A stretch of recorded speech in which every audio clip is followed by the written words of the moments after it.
Bonjour Gérard Larcher. Bonjour. On va commencer par la question qui fâche. Selon Nicolas Sarkozy, par Patrick Buisson, vous étiez trop laid pour entrer au gouvernement. En tous les cas, le livre de Patrick Buisson, parce que rendons à l'auteur ce qui est à l'auteur et pas à d'autres. Il a enregistré. Hein, donc voilà. En tous les cas, c'est ce qu'il dit. C'est pas ma conception de la politique. Et ma conception de la politique, c'est tout à fait autre chose. C'est le débat d'idées et les propositions. Au fond, c'est lamentable. C'est méprisable, et je n'irai pas plus loin. C'est donc mon mépris pour des propos comme tenus dans le livre de Patrick Buisson.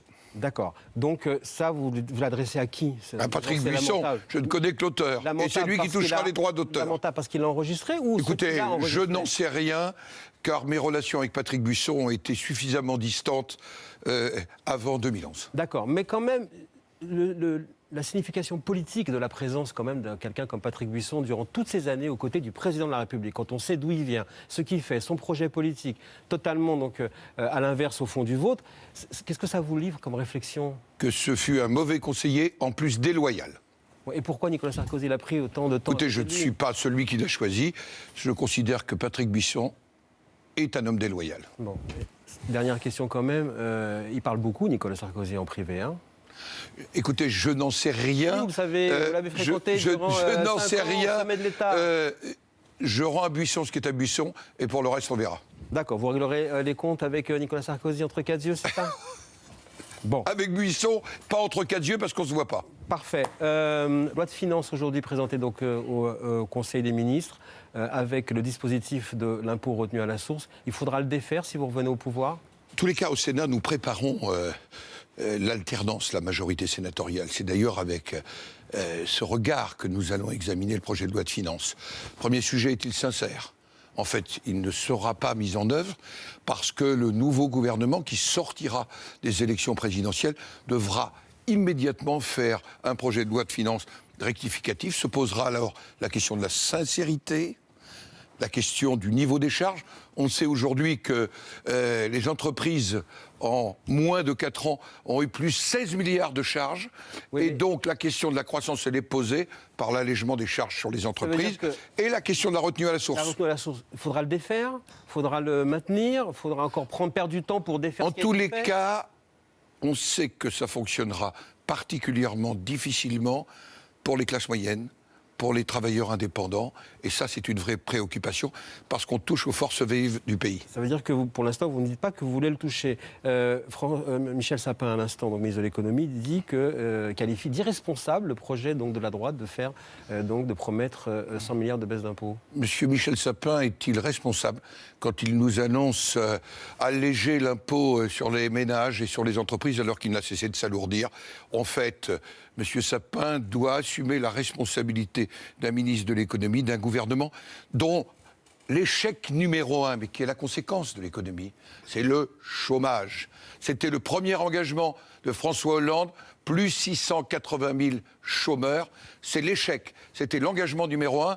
Est-ce que François Hollande peut se représenter avec un tel bilan? Vous dites, au Sénat, on prépare l'alternance. Ça veut dire quoi? Vous préparez déjà les textes de loi pour... Bien sûr, parce que nous savons que l'été sera consacré notamment à un projet de loi de finances rectificative.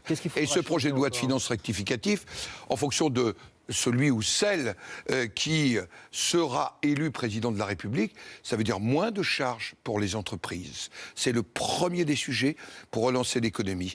Ça veut dire aussi une réflexion sur la baisse d'un certain nombre de prélèvements obligatoires. Nous sommes champions d'Europe des prélèvements obligatoires. À quoi faudra-t-il toucher encore? Par exemple, Nicolas Sarkozy dit si je suis élu, je remets en cause la loi sur le non-cumul, par exemple. Mais c'est un tout autre sujet. Les régions. Oui, mais ça veut dire aussi défaire le travail d'avant. Tout autre sujet.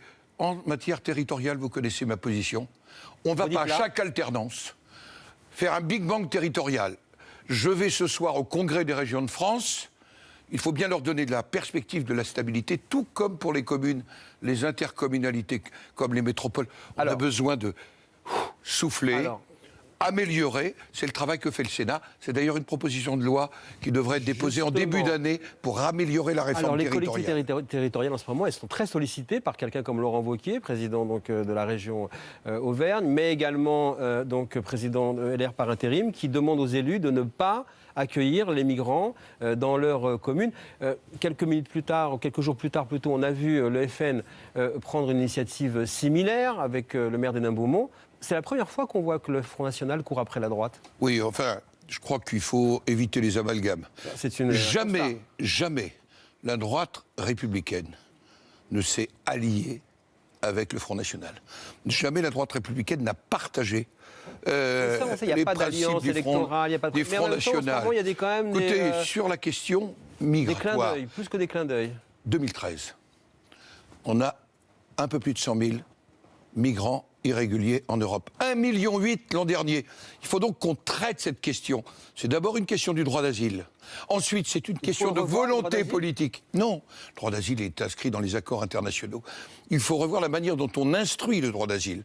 Il faut donc des centres d'accueil et d'orientation, et il faut que les déboutés du droit d'asile, les ordonnances à quitter le territoire français soient appliquées. C'est donc une autre politique. Et pour les centres d'accueil et d'orientation, je l'ai demandé très clairement avec le président de la commission des lois, avec le rapporteur François-Noël Buffet, il faut que ça soit en lien avec les élus. Nous vivons cette expérience dans le sud. Ce que vous dites en fait, c'est qu'il faut les accepter quand même. Hein. Vous dites contrairement à ce que dit Laurent Wauquiez. Est-ce que vous avez une solution qui serait de les rejeter? Moi, je ne fais pas de pétition. J'attends une action. Et cette action, elle doit être conduite par une volonté politique. Larcher, est-ce que tous les Français, quand ils se lèvent le matin, ils regardent tout de suite, immédiatement, combien il y a de burkas dans la rue et qui est en burkini? Ils ont la première des préoccupations qui est le chômage, l'emploi. Est-ce que vous pensez que pour une famille de Belfort en ce moment, on ne se pose pas la question numéro 1 quand on se lève le matin, qu'on soit un homme ou une femme, quel est l'avenir? Quel est l'avenir industriel, donc l'avenir de l'emploi? Quel est l'avenir de ma famille? On a 680 000 chômeurs de plus qu'au début du quinquennat Hollande. Lorsque quelqu'un comme Nicolas Sarkozy, ancien président, nouveau candidat, pose l'identité comme étant le sujet majeur, il fait une erreur pour vous? La question numéro 1 est celle du chômage et de l'emploi. C'est le facteur numéro 1 de cohésion sociale. Et on voit bien que la question à quelle frange j'appartiendrai demain est aussi une question qui n'est pas médiocre. En 2015, après les premiers drames de Charlie Hebdo, de l'hypercachère et de l'assassinat de cette policière, j'ai fait un rapport au président de la République. J'ai dit que la question religieuse était posée. Oui, et notamment la question, oui, la question de l'islam. L'islam de France était posé. Mais ce sujet, il faut le traiter avec volonté, détermination, suivant les principes de la République. La manière dont il est traité actuellement dans ce début de campagne, ça vous paraît satisfaisant? En tous les cas, moi j'attends des propositions, des actes, pour que, au fond, nous soyons aux côtés des 75% de nos compatriotes français musulmans qui n'ont pas de problème avec la République.